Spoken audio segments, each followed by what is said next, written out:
What's up guys, how's life going? I'm Ander and I ran out of introductions. However, did you know that Komi-san finally got an anime? That's pretty hype. Anyways, in this video we'll be taking a look at the recommended gears for Aquila, the newest addition to the aircraft carriers in Azur Lane. Let's get straight into it.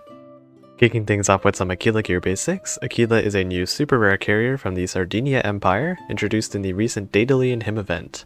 For most of Aquila's stats, she is pretty average. However, one very interesting thing about her is that she actually has the highest anti-air out of all carriers, and even though the game marks it as a B, who knows why. Moving on to Aquila's skills is where she starts becoming pretty good. For Aquila's red skill, she gets a pretty standard 75% chance to launch an extra aerial barrage whenever she launches an airstrike, so there's nothing really too new here. However, her yellow skill is where things start getting interesting. When Aquila is max limit broken, let's head on over to her limit break tab. As you can see, she actually gets access to go and put dive bombers in her second gear slot, so she actually has the option to choose either a dive bomber or a fighter in her second slot, and depending on what you choose, she will have some certain buffs to it. If she has a fighter in this slot, whenever she launches an airstrike, Aquila will heal the lowest percent HP ship in both the main and vanguard fleet for 8% of their max health. In addition, she will then grant a shield for those two ships, an HP barrier that will block 6% of that ship's max HP, and it will last for 5 seconds. If she instead has a dive bomber, however, she instead gets a preloaded airstrike. She decreases the loading time of her airstrikes by 10%, and then increases her damage dealt by 8%. Overall, if I were you, I would just recommend using a dive bomber over a fighter in most scenarios, since that preloaded airstrike will drastically speed up battles, and she will do a lot more damage.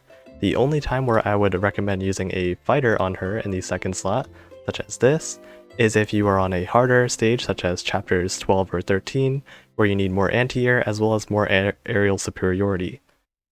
Now moving back to her skills, finally for Aquila's blue skill, she simply decreases all the damage that she receives by 12%, and also, for every 3 aircraft shot down by Aquila, she will then increase her entire fleet's anti-air by 5% with a max of 3 of these stacks. In conclusion, Aquila may not have the best stats for a carrier, but her skills are very powerful and definitely make up for it. She's a very powerful carrier that can either heal and shield on tougher stages, or be very fast at farming with her preloaded airstrike, so she's a fantastic ship overall. For Aquila's first slot, this is going to be her fighter plane slot, and there are plenty of good options to go and pick from. Overall, I'd say the best pick is still going to be the F4U Corsair Pirate Squadron that you can buy from the core data shop for 800 core data. It has overall a very good skill, a fast reload time, and is overall a very strong pick. If you instead want to get more damage out of your fighter but with a slightly slower reload time, you could instead opt to go for the Sea Hornet over here, or the Gear Lab Tiger Cat. Now for the next 4 fighters, they all have the same 2x500 pound bombs, so they all have very similar performance with each other, and you can use any of these if you have them. These 4 fighters are going to be the Kawanishi N1K3A Shirenkai, the Reppu right here, the Gold Sea Fang, and finally the Gold Hellcat. If you have none of those gold planes that I listed above, the best budget plane that for those that do not have them is going to be the purple F4U Corsair that you can go and farm for on stage 3-4. Now for the part that makes Aquila different from your standard carrier, she can equip a fighter or a dive bomber in her second slot. In most cases, as I stated earlier, running a dive bomber in this slot will be the preferred option in most scenarios because of how her skill grants her a preloaded airstrike, as well as decreasing her airstrike loading time by 10% and increasing her damage dealt by 8%. For the dive bomber itself, you really could just go with a purple SPTC Helldiver, and that's all. In terms of the dive bomber category, nothing really comes close to the strength of the Helldiver, except for the Gear Lab version, which is only marginally better than this purple Helldiver, and is overall just not worth making. Now, if you're wondering about when you should be using the second fighter instead of the dive bomber, such as this right here, you could use this layout when you are having anti-air issues and need more aerial superiority for harder stages, such as chapters 12 and 13. If then I would recommend using a second fighter. Also, the additional sustain and survival that Aquila brings from her skill, when she has a second fighter equipped, with that HP restoration as well as the shield, is going to really help your ship survive those harder stages as well. For fighter recommendations, you can just follow the same recommendations that I've stated for Aquila's first equipment slot. For Torpedo Bombers, of course, if you have the Rainbow Wyvern from Gear Lab, I shouldn't have to say that it is the best in the slot, and you should be using it if you have it. However, for the majority of players that don't have it, including me, some other options include the TBM Avenger, with very high Torpedo Bomber damage out of all of its competitors, as well as a very useful skill that increases damage against battleships and battlecruisers, as well as a chance to go and inflict flooding. For those that instead like converging torpedoes, you can use the IGP-7 Rusei right here. And if you want a fast reload time in a plane that you really can't go wrong with, you can always go with the trusty gold Barracuda here, and the purple Barracuda is also a very good budget alternative. One final mention is going to go to the gold Swordfish from the Cordata shop. You can go and use this if you want to go and utilize the slowness that he gets from the skill, if you want to run more of a support Aquila. Finally, for our auxiliary gears, carriers have a pretty straightforward setup. For general purposes, the standard ideal layout will be running double gold steam catapults for that massive aviation boost.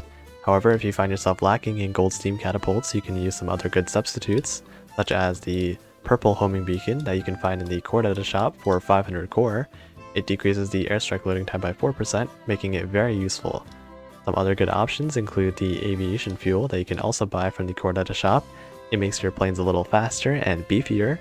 And the purple aviation oil tank is also pretty good as well. And just to go and quickly mention, if you have the purple steam catapult, it is literally a worse version than your purple aviation oil tank.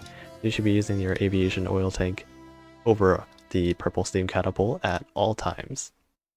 For the battle showcase now, we'll be doing a run of 12-4 with a somewhat Sardinian fleet, so I'll see you guys there. Starting off battle number 1, as you can see, both Vittorio Veneto and Aquila both procced at the start of battle because I have a dive bomber equipped on Aquila, which, as you may remember, she starts off with a fully preloaded airstrike and decreases the loading time of her future airstrikes by 10% and increases her damage dealt by 8%. And also with that, Aquila has pretty good anti-air, so she'll be able to deal with those planes too. And here is her airstrike right here. It looks like she procced her special airstrike as well, which, as you may remember, has a 74% chance of proccing, and just like that, the battle is over. So, it's pretty good. They can do this pretty fast. Aquila got MVP, and she is really good. So here is battle number 2, and overall the clear rate of these Sardinian ships is very fast, so they're very good for farming stages, such as this stage right here. Of course, most of you guys will not be able to do 12-4 as easily as me, but overall you can pretty much get the gist of it. So here we go again. Aquila's airstrike will proc right here again, as well as her special airstrike. So there you go, and instantly the stage is wiped out, and that is battle number 2. For the third battle, I forgot to mention that Aquila also has her blue skill that decreases all the damage that she receives by 12%, and she also gets a anti-air boost for every 3 aircraft shot down. She gets a 5% extra boost that can stack up to 3 times. So overall she is very strong in these later stages, where anti-air actually does matter a little bit. And speaking of these ships, you can see that the Sardinian ships have a very fast clear rate, especially Aquila and Vittorio Veneto with their preloaded salvos and airstrikes, because they can steamroll through these farming stages pretty quickly. So here we go, that is battle number 3. Getting into the 4th battle, the same as always will happen, and let's just see how fast they can clear it. That airstrike at the beginning, as well as Vittorio Veneto's salvo, is just massively reducing the time that it takes to go and clear these battles. Dido Muse is actually also pretty good to go and deal with those planes, because she has pretty good anti-air too. That's why I have her. And of course Akashi is in the back for extra anti-air, as well as to go and give that extra 1 ammo, so I don't really have to go and deal with everything else. So there you go, that is another battle done. So here's another battle, and of course, as you may see from the damage charts, you may see that Vittorio Veneto is not dealing nearly as much damage as Aquila, but then you just also have to go and face the fact that an airstrike is going to deal a lot more than a salvo. So the fact that a preloaded airstrike versus a preloaded salvo, Aquila will always be able to go and deal a lot more damage, just because that airstrike will go and deal a lot more damage. So, oh, and also Vittorio Veneto's video is going to be coming up soon too, so just you wait. So this will be the final mob fleet battle, and then we will have to face the boss fleet.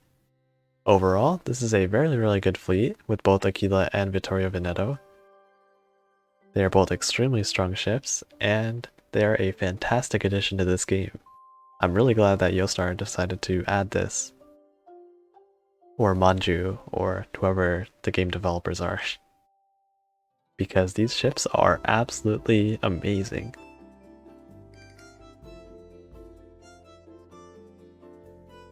And I think, oh, and also to go and quickly mention, these are the hardest stages available on this 12-4 stage with the triple triangle nodes, so they are actually dealing a very, very good amount of damage to go and be able to clear this fast. And with that, that is the last battle of the mob fleet. Finally, to bring an end to this battle showcase, we'll be doing a boss fleet run real quick with Hao, Formidable, and Centaur in the back, as well as Prince Heinrich and Swiftsure in the front. Overall, this is pretty good because they're all really good ships. That's really it. Looks like Hao will proc right here, and the boss will be soonly arriving right now. Let's see how long it takes for them to go and clear this. Looks like Formidable's torpedoes almost all missed, so that's not good. Good enough. Hao's salvo will be coming up, so that'll deal a good amount of damage to both Chokai and Maya, and it looks like the airstrikes are going to be following up as well. Let's go and see how much damage this does. Maya is almost dead. This might do it right there, and it does. Formidable is a great ship, and all that's left is Chokai with 27 bars of HP left. Hao will be able to deal a significant amount of damage to her with her amazing salvo and her amazing skill, and that'll be enough to go and clear this boss fleet. So that's all for this battle showcase. Moving on. With that battle showcase finished, that will conclude my gear guide for Aquila. As always, if you found this information helpful, consider dropping a like and subscribing. Don't forget to press that notification bell for my future uploads as well. Feel free to leave a comment if you have any questions that need to be answered, and I'll try my best to reply. If you're interested, you can always join my Discord server if you need any advice or want a place to relax. That'll be all for this video, so I hope you have a great rest of your day, and I'll see you in the next one. Bye!